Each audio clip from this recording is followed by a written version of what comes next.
Hello, how are you all doing today? நீங்கள் எல்லாரும் எப்படி இருக்கீங்க? என் பேர் Jalal. In today's lesson, cinema related vocabulary பார்க்கலாம். நம்ம ஜென்ரலாகவே vocabulary எந்த ஃபீல்டில் இருந்தாலும் தெரிஞ்சு வச்சுக்கிறோம். அப்போ தான் நம்ம கான்வர்சேஷன் பண்ணுறதுக்கோ இல்லாட்டா ரிட்டன் இங்கிலீஷ் எழுதுறதுக்கோ ரொம்ப ஹெல்ப்ஃபுல்லாக இருக்கும். இன்றைக்கி we have a lot of words to cover. Let's get started.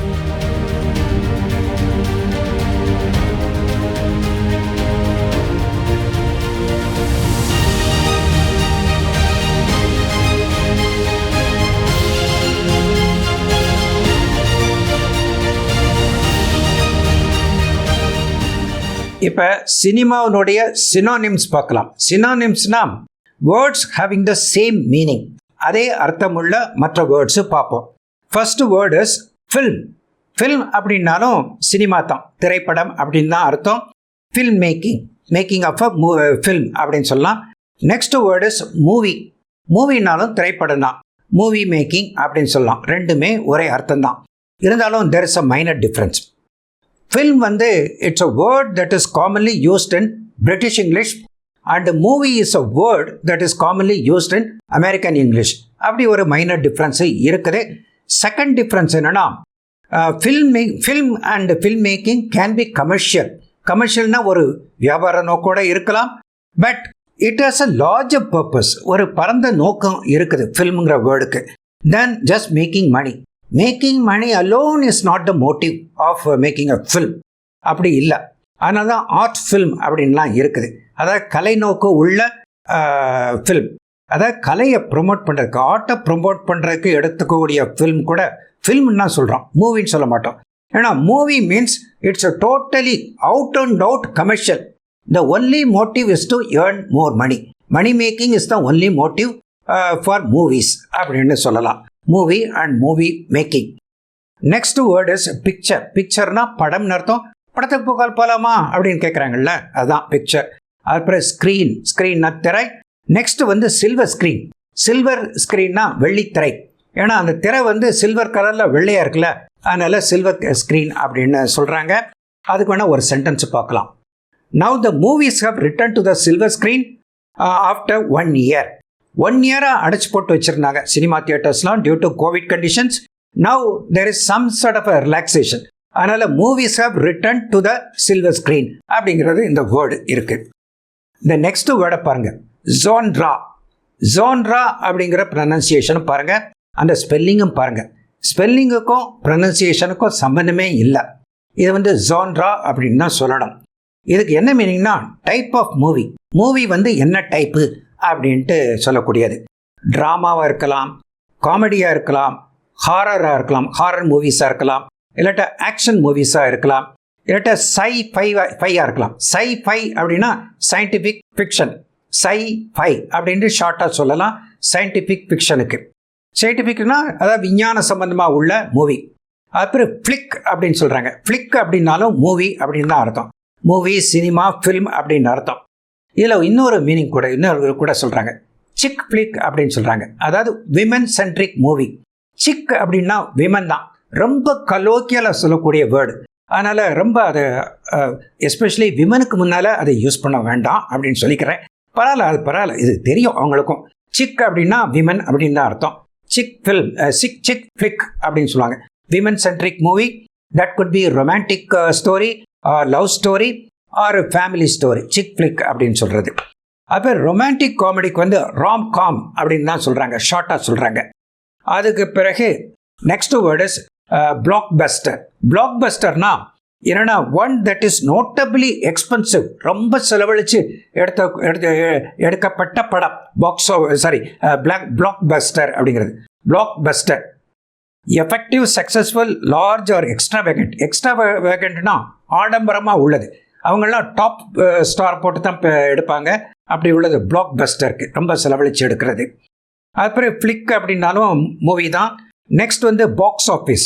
Box ஆஃபீஸ்னால் அதாவது ஒரு சினிமா டிக்கெட் கவுண்டருக்கு பேர் வந்து பாக்ஸ் ஆஃபீஸ்னு பேர். ஸோ பாக்ஸ் ஆஃபீஸ் ஹிட்னா என்ன அர்த்தம்னா அந்த கவுண்டரில் நிறைய மணி கலெக்ட் பண்ணிட்டாங்க. So the movie has made a lot of money. அதாவது it has become a smash hit அப்படிங்கிறதுக்கு பாக்ஸ் ஆஃபீஸ் ஹிட் அப்படின்னு சொல்லுவாங்க. நெக்ஸ்ட் வந்து ஏ லிஸ்டர். ஏ லிஸ்டர்னா டாப் நாச் ஆர்டிஸ்ட், ஆக்டர்ஸ், பெரிய லெவலில் உள்ள ஆக்டர்ஸ், நம்பர் 1 நம்பர் 2 ஆக்டர்ஸ், அவங்களுக்கு வந்து ஏ லிஸ்டர்ஸ் அப்படின்னு பேர். ஆக்டர்ஸ் மட்டும் இல்லை, மற்ற technicians, director or music director எல்லாருக்குமே வந்து ஏ லிஸ்டர் அப்படின்னு சொல்லலாம். அதாவது பெரிய ஆள்கள், அவங்களுக்கு வந்து ஏ லிஸ்டர் அப்படின்னு பேர். அதுக்கப்புறம் கேமியோ. கேமியோனா எ ஷார்ட் அப்பியரன்ஸ். அதாவது ஒரு மூவியில் ஈவன் பிக் ஸ்டார் கூட ஒரு ஷார்ட்டாக ஒரு ப்ரீஃபாக வந்துட்டு போவாங்க. அதுக்கு ஒரு எஃபெக்டிவ் ஒரு இம்பேக்ட் இருக்கும். அதுக்கு வேண்டிய டைரக்டர்ஸ் அவங்கள ரிக்வெஸ்ட் பண்ணி கொஞ்சம் ஷார்ட் ரோலில் பண்ணுங்கள் அப்படின்னு கூட சொல்லுவாங்க. பெரிய ஆக்டர் கூட நடிப்பாங்க. அதுக்கு பிறகு வந்து கேமியோ அப்படின்ட்டு பேர். நெக்ஸ்ட் வந்து ப்ரீமியர். ப்ரீமியர்னா அதாவது அந்த ஃபில்மு ரிலீஸ் ஆகிறதுக்கு முந்தையே அந்த ஷோ காட்டுவாங்க. யாருக்கு காட்டுவாங்கன்னா ஒரு விஐபி ஆடியன்ஸுக்கு, இல்லாட்டா சினிமா சம்பந்தமுள்ள ஆடியன்ஸுக்கு அது எப்படி இருக்குது அப்படின்ட்டு ஒரு ஜட்ஜ் பண்ணுறதுக்காண்டி அந்த ப்ரீமியர் காட்டுவாங்க. அதுக்கு வந்து ப்ரீமியர் அப்படின்ட்டு பேர். Exclusive show for VIP audience அப்படின்ட்டு கூட சொல்லலாம். அதுக்கப்புறம் டெபு அப்படின்னா ஃபர்ஸ்ட் அப்பியரன்ஸ், அப்பியர் ஆகிறது, புதுமுகம் அப்படின்னு சொல்கிறோம்ல, அதுதான் டெபு அப்படின்ட்டு. அதுக்கப்புறம் சீக்வல்னா ஒரு பாப்புலர் மூவி, நல்ல ஹிட்டான மூவியை அந்த டைரக்டர்ஸு, அந்த இவங்கள்லாம் ப்ரொடியூசர்ஸ்லாம் அதனுடைய சீக்வல், அதனுடைய தொடர்ச்சியாக ஒரு சப்சிக்வெண்ட் இல்லாட்ட ஒரு கான்சிக்வெண்ட் ஒரு ஃபில்ம் எடுப்போமே அப்படின்னு சொல்லிட்டு பார்ட் 2 மாதிரி செகண்ட் ஃபில்ம் கூட எடுக்கலாம். அதுக்கு பேர் வந்து சீக்வல் அப்படின்ட்டு பேர். நம்ம தமிழ் சினிமாவில் கூட இப்போ ரீசெண்டாக எந்திரன் வந்து எந்திரன் 1, எந்திரன் 2ன்னு எடுத்தாங்க. அதுக்கப்புறம் சிங்கம் 1, சிங்கம் 2 அப்படின்னு எடுத்தாங்க. அந்த Singam 2, Enthiran 2 is a sequel of the 1, Enthiran 1 and Singam 1 அப்படின்ட்டு வச்சுக்கலாம். சீக்வல்னா அதை ஃபாலோ பண்ணி சப்சிக்வெண்ட்டாக வரக்கூடிய மூவிக்கு பேர் வந்து சீக்வல் அப்படின்ட்டு பேர். இப்போ நெக்ஸ்ட் பார்க்கலாம். The next word is Bollywood.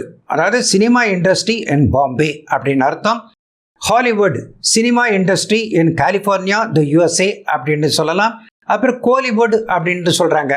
அதாவது கோடம்பாக்கம் மெட்ராஸில் எடுத்த படத்துக்கு வந்து கோலிவுட் அப்படின்னு சொல்கிறாங்க.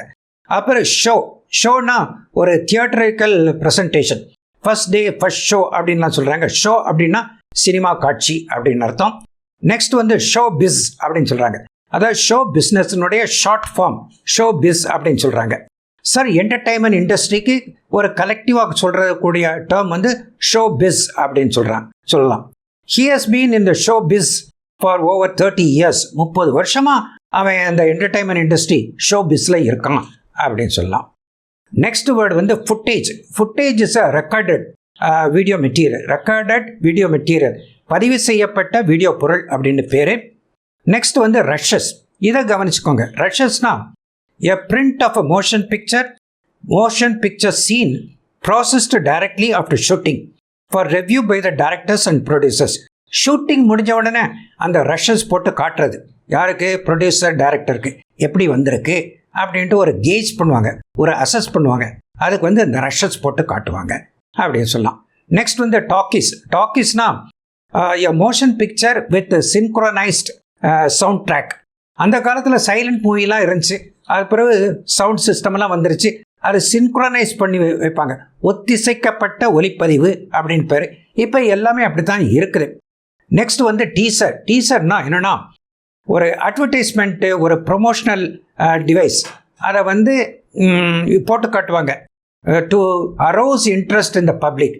அவங்கள அட்ராக்ட் பண்ணுறக்காண்டி அந்த யூடியூப்லேயோ ஏதோ டீசர் போட்டு காட்டுவாங்க, கொஞ்சம் ஷார்ட்டாக காட்டுவாங்க. அதுக்கு வந்து டீசர் அப்படின்ட்டு பேர். நெக்ஸ்ட் வந்து டாக்குமெண்ட்ரி. அதாவது a presentation expressing or dealing with factual events.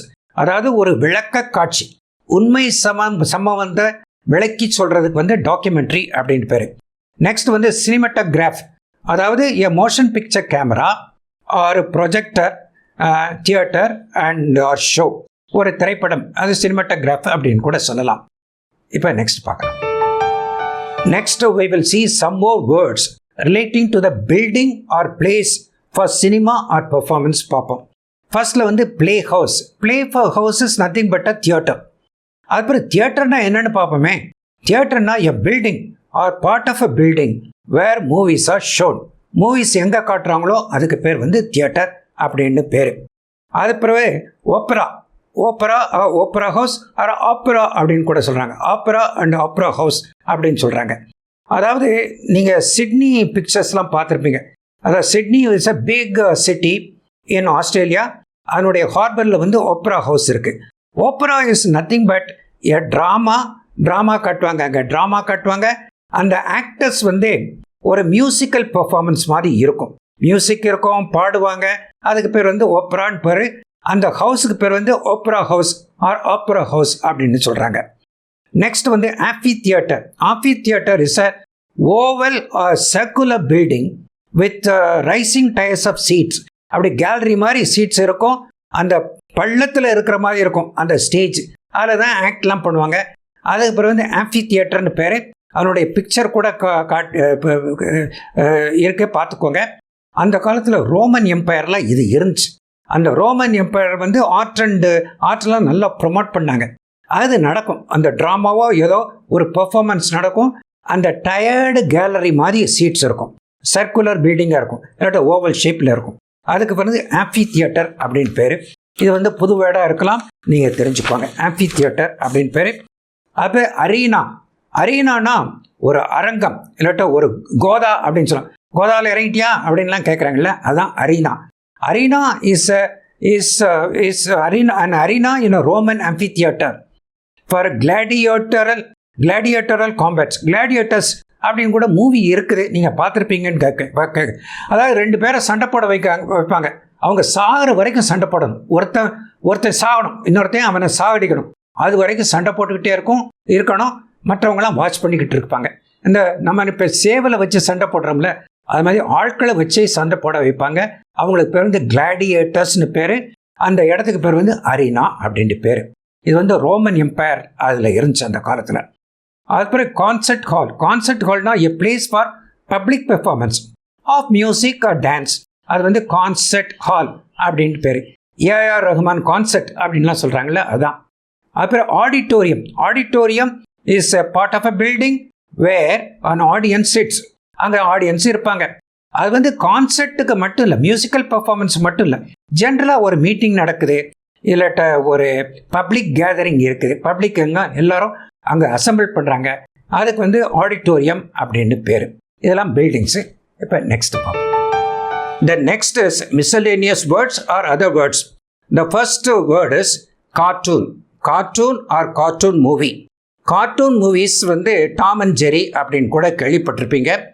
Cartoon is a drawing or a depiction intended as a satire. சேட்டர்னா ஒரு நையாண்டி பண்ணுறது, எ கேரிகேச்சர் ஆர் ஹியூமர் அப்படின்ட்டு. So RK Laxman's depiction of a common man in Times of India magazine was very famous, almost iconic. And R.K. Lakshman yarna R.K. Narayanan, the famous writer's brother. Next is caricature. Caricature na கேலி சித்திரம்.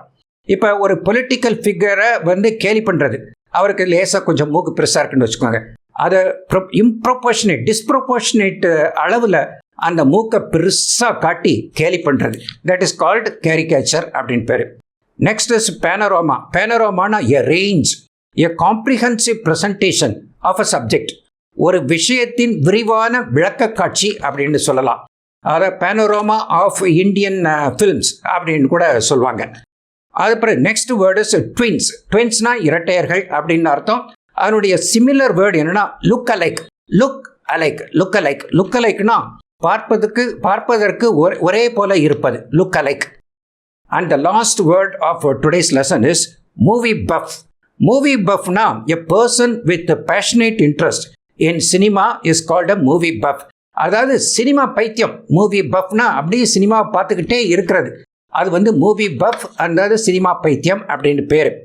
My dad is a movie puff அப்படின்னு ஒரு பையன் அப்பாவை பார்த்து சொல்கிறான், அப்பாவை பற்றி சொல்கிறான். ஸோ மூவி பஃப் அப்படின்ட்டு சொல்லலாம். ஸோ இந்த வேர்ட்ஸ்லாம் வந்து பழகிக்கோங்க. பிகாஸ் உங்கள் ஒக்காபுலரி பேங்க் வந்து நல்லா ஸ்ட்ராங்காக இருந்துச்சுன்னா நீங்கள் வந்து பேசும்போதோ எழுதும்போதோ நல்லா இருக்கும். ஸோ இப்படி உள்ள ஒக்காபுலரியும் பழகிக்கோங்க. ஸோ இந்த லெசன் உங்களுக்கு யூஸ்ஃபுல்லாகவும் இன்ட்ரெஸ்டிங்காகவும் இருந்திருக்கும்னு நினைக்கிறேன். If you had liked it, please click the like button and share this video among your friends. And to see or watch similar educational videos, please click the subscribe button to subscribe to my channel. Thank you very much and bye-bye.